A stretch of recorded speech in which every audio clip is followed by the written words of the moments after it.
All right, hi, and welcome to the Academy of Mechanical Engineering, and today we'll be learning about the engine. Some of the things we'll be going through is history of the engine, how the engine works, and the most common types of engines used in vehicles today. The early days of engines. The engine was inspired by an engineer named Thomas Savery. What he did was he created a pump to pump oil out of the ground using pistons and cylinders. His assistant made the pump better by using the pistons and cylinders. In 1807, the first internal combustion engine was created, which is what we use today in cars. In 1821, Michael Faraday, he discovered the principles of electromagnetic induction, which helped us do better research on these engines and improve them. Going on to the 20th century advancements. In 1905, the turbocharger was invented. This gave the engine a lot more power and efficiency when fitted.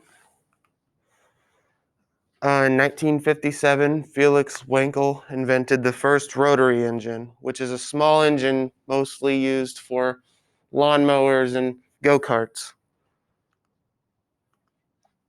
Going on to the modern era.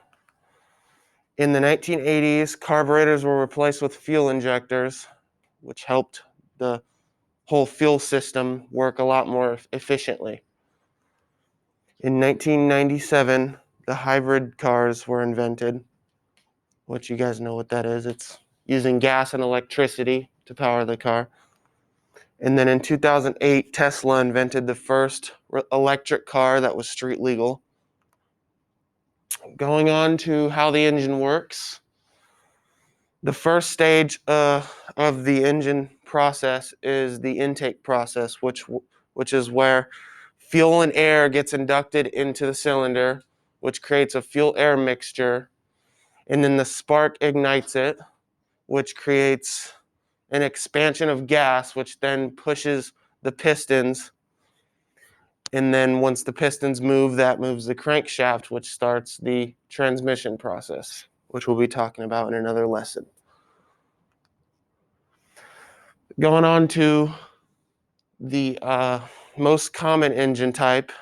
Some of you are wondering, what engine do I use in my car? Well, the most common engine used in cars today is called the inline engine.